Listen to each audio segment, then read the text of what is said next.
जब मैं दिल्ली आया था 1990 में, मैं हरियाणा के एक शहर से, भिवानी से दिल्ली आया था पढ़ने के लिए। मेरे ड्रीम कॉलेज में हंसराज भी एक था, पर मेरा संयुक्त से मेरा एडमिशन जाकिर हुसैन में हुआ। मेरे अंक ठीक थे, यहाँ हो सकता था, पर मैं तो नई दिल्ली स्टेशन पे उतरा, बाहर निकला, पता लगा वहीं एक कॉलेज है, वहीं एडमिशन ले लिया मैंने।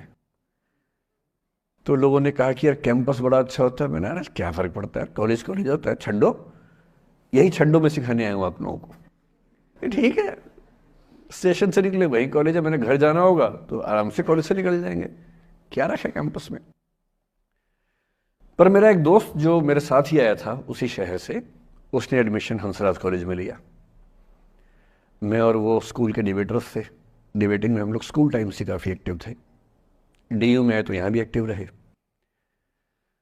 डीयू में मैंने करीब 5 साल डिबेटिंग की और मेरा ख्याल है कि लगभग 300-400 डिबेट्स मैंने जीती होंगी डीयू में, कुछ हारी भी होंगी, लेकिन मैंने खूब डिबेट, वो मेरा दरअसल दाना पानी था, रोजी रोटी मेरी वही थी कॉलेज के दिनों में। घर से पैसे मैं लेता नहीं था, मिलते भी नहीं थे, देना क्या था, मतलब ऐसी स्थिति भी नहीं थी उस समय मेरे घर में कि मिल सके। तो डिबेटिंग मेरा रोजगार था, एम्प्लॉयमेंट था मेरा, उससे काम चल जाता था आराम से। उसका भी चल जाता था, वो हंसराज से था, मैं जाकिर हुसैन से था। हम खूब डिबेट्स में मिलते थे। अक्सर ट्रॉफी या तो हम जीतते थे या वो जीतता था, कोई भी जीते रूम पे ही आती थी क्योंकि हम रूममेट्स थे, एक साथ ही रहते थे। वो मुझसे योग्यताओं के मामले में 21 था, बल्कि अगर वो 21 था तो मैं 15 ही रहा हूँगा या 12 रहा हूँगा, 22 या 21 तो नहीं रहा हूँगा, मुझसे बेहतर था योग्यताओं में, बड़ा अच्छा व्यक्ति था। ग्रेजुएशन के बाद मैंने एमए हिंदी साहित्य में एडमिशन लिया, जबकि बीए ऑनर्स हिस्ट्री में किया था मैंने। उसने तय किया कि वो कुछ और करेगा, प्रोफेशनल कोर्स करेगा, नौकरी करेगा, तो वो चला गया दिल्ली से। मैं दिल्ली में रहा। फिर मैं एमए के बाद तैयारी करने लगा यूपीएससी की, तब तक मैं यूजीसी जेआरएफ कर चुका था। पहला अटेम्प्ट दिया, प्रीलिम्स हो गया। मेंस मेरा 96 के मेंस की बात कर रहा हूँ, मेंस शुरू होने वाला था, 2 दिन रह गए थे। करीब 10 दिन पहले वो मेरे पास आया हुआ था दिल्ली में, मिलजुल के अच्छे से बात करके गया था।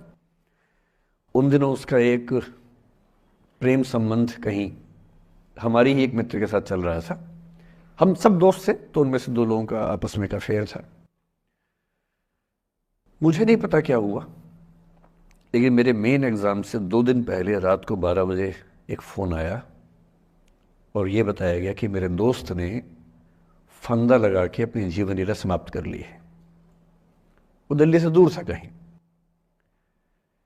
और जिस व्यक्ति के बारे में मेरी राय ये थी कि उतना जीवट वाला व्यक्ति कोई हो नहीं सकता, जो जिंदगी से हार सकता ही नहीं, जिसके होने से कई लोग हमेशा जीता हुआ महसूस करते हैं, वो चुपचाप एक बंद कमरे में जिंदगी से हार गया।